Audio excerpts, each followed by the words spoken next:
Everyone, welcome back to my channel. मैं doctor Sanju. आज के वीडियो में जानने वाले हैं ओलिगोस्पर्मिया पुरुषों की एक ऐसी बीमारी जिसमें स्पर्म काउंट कम हो जाता है, तो उसके बारे में डिटेल्स में जानेंगे। वीडियो को एंड तक बने रहिएगा। अगर आप मेरे चैनल पर नए हैं तो लाइक, सब्सक्राइब एंड शेयर जरूर करिएगा। तो आजकल पुरुषों में इनफर्टिलिटी के केसेस काफ़ी देखने को मिलते हैं। एक कारण ये भी है जिसको बोलते हैं ओलिगोस्पर्मिया। इसके कुछ कारण हैं और इसके कुछ होम्योपैथिक सॉल्यूशन जानेंगे। बहुत ही अच्छा एंड इफेक्टिव रिजल्ट्स मिलते हैं। तो चलिए वन बाय वन डिस्कस करते हैं। सबसे पहले जान लेते हैं ओलिगोस्पर्मिया किसे कहते हैं। नॉर्मली कंडीशन में जो स्पर्म होता है वो 15 मिलियन से लेके 200 मिलियन पर ml बनता है, लेकिन अगर वही स्पर्म 15 मिलियन है तो उसे ओलिगोस्पर्मिया कहते हैं, जो कि माइल्ड ओलिगोस्पर्मिया बोला जाता है।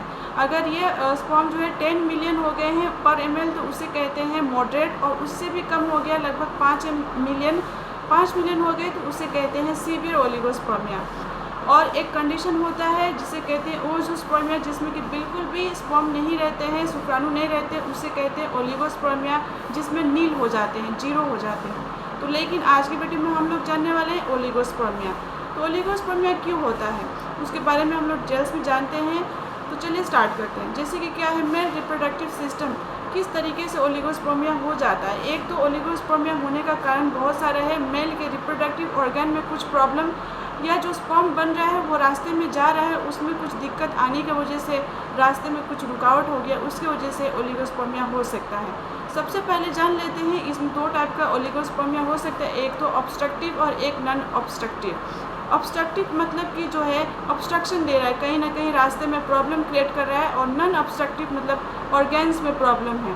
तो चलिए स्टार्ट करते हैं। सबसे पहले क्या होता है ये समझ लीजिए, मेल रिप्रोडक्टिव सिस्टम बनाई हुई है, टेस्टिस है दोनों, और ये है पेनिस, और ऊपर जैसे जाएंगे ये जो है वास डिफरेंस है, ऊपर जैसे पहुंचेंगे तो ये ब्लडर होता है, इसके नीचे प्रोस्टेट होता है यहाँ पे, और ये दोनों सेमिनल वेसिकल्स होते हैं। जैसे अब हम लोग डिस्कस करने वाले हैं ऑब्स्ट्रक्टिव जो कारण होता है, यानी रुकावट वाला कारण, रास्ते में कोई दिक्कत है, उसके बारे में हम लोग जान लेते हैं। जैसे कि टेस्टिस में स्पर्म बनता है और यहाँ से ट्रैवल करता है इपिडिडिमिस में, और यहाँ वास डिफरेंस होता है। अगर इसमें कुछ प्रॉब्लम है तभी ये ओलिगोस्पर्मिया हो सकता है। जैसे यहाँ पहुँचता है पीछे से होते हुए, एम्पुला से होते हुए, अगर जो है एम्पुला में कुछ दिक्कत है तभी भी ओलिगोस्पर्मिया हो सकता है। या फिर नीचे से ट्रैवल कर रहा है यूथरा के रास्ते, वहाँ पे भी कुछ प्रॉब्लम है तो प्रॉब्लम क्रिएट हो सकता है।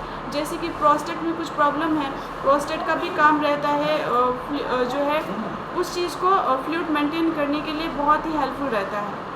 तो ये अगर ये स्पर्म यहाँ से ट्रैवल कर रहा है, रास्ते में ऑर्गन में कुछ प्रॉब्लम हो रहे हैं, लाइक प्रोस्टाइटिस हो रहे हैं, या सेमिनल वेसिकल्स में प्रॉब्लम है, या फिर आप नीचे आए यूरेथ्रा में प्रॉब्लम हो रहे हैं, रास्तों में अगर दिक्कत है, प्रोस्टाइटिस के कंप्लेन है, सेमिनल में कुछ दिक्कतें हैं, तो वहाँ जो है ऑब्स्ट्रक्टिव वाला कंडीशन हो जाता है, जिसको कहते हैं ओलिगोस्पर्मिया का कंडीशन हो सकता है।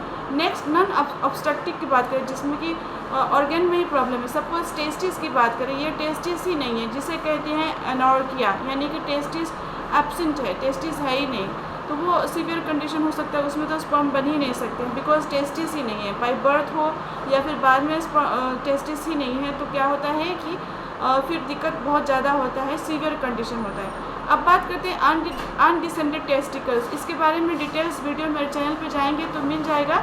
ये अनडिसेंडेड टेस्टिकल्स जो होते हैं, जन्म के बाद तुरंत ही वो नीचे डिसेंड हो जाते हैं, लेकिन कोई भी कंडीशन से ये टेस्टिस अगर नीचे नहीं उतरा, तो यानी कि जो नीचे नहीं उतरा, तो इसमें जो भी स्पर्म बनेंगे, अगर पेट में रहा टेस्टिस तो उसके स्पर्म जो है मर जाएंगे, क्योंकि डेथ कर जाएंगे, क्योंकि टेम्परेचर डिफरेंस होता है। अगर एब्डोमेन में ही कहीं रह गया या फिर रास्ते में टेस्टिस रह गया, तो उसमें जितने भी इस टेस्टिस में स्पर्म बनते होंगे वो डेथ कर जाते हैं।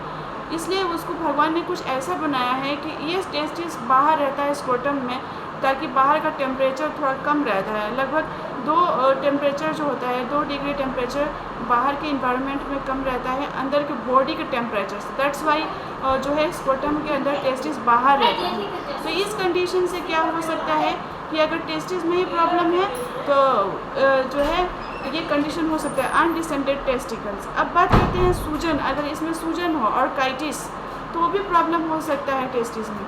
अगर वेराइकोसील है, यहाँ पे वेंस होते हैं, ऊपर जाएंगे तो गुच्छे की तरह स्वेल कर गया है, तो वहाँ पे भी ओलिगोस्पर्मिया कंडीशन हो सकता है, क्योंकि उसमें सूजन हो गए हैं। तो साथ ही साथ उसमें स्पर्म का जो है डेवलपमेंट में दिक्कत स्पर्म के स्ट्रक्चरल डिफरेंस में, मतलब स्पर्म को वो हार्म पहुंचाएगा।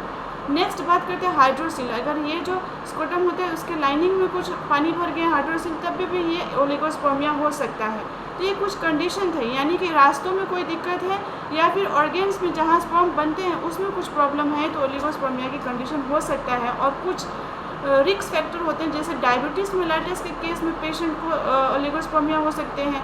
कोई पर्सन बहुत स्मोकिंग अल्कोहलिक है या फिर बहुत बार एक्सरे एक्सपोजर हो रहे हैं, यानी कि कोई कैंसरस पेशेंट है जिसमें कि कीमोथेरेपी करा रहे हैं, रेडिएशन करा रहे हैं, ओबेसिटी है, बहुत ज़्यादा मोटापा है, उन पर्सन में भी ये ओलिगोस्पर्मिया हो सकते हैं।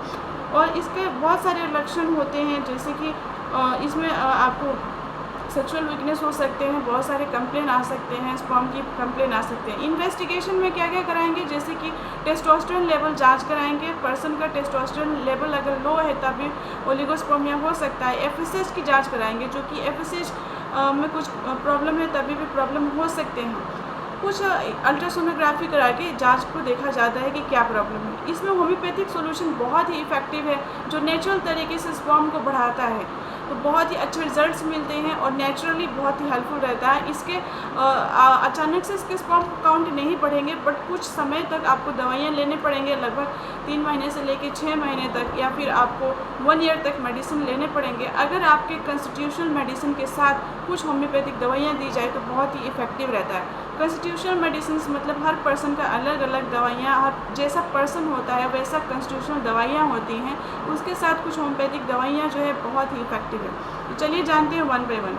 सबसे पहले इसमें जान लेते हैं ट्राइबुलस के बारे में। ट्राइबुलस बहुत ही इफेक्टिव है मदर टिंचर के फॉर्म में। उस पर्सन में बहुत इफेक्टिव है जब वो एडवांस एज हो रहा है, पर्सन बूढ़े होते जा रहा है और उसके इम्पोर्टेंस हो रहे हैं, बहुत ही ज़्यादा सेक्सुअल एब्यूसमेंट था उसके साथ और उसके ट्रॉमेटिक कंडीशन हो गए हैं, मतलब इतना ज़्यादा मस्टरबेशन वगैरह थे और साथ ही साथ इम्पोर्टेंस हो रहा है, मतलब कि जैसे जैसे उसके एज बढ़ रहे हैं वैसे वैसे उसको इनफर्टिलिटी के कंप्लेन आ रहे हैं। तो tribulus Q mother tincture 10 to 15 drops 3 time देना है, सुबह दोपहर शाम, थोड़े से गुनगुने पानी में मिला के। बहुत ही इफेक्टिव है। इसके रिजल्ट्स आपको दिखने लगेंगे लगभग 1 से 2 महीने से 3 महीने तक लेना हो गया।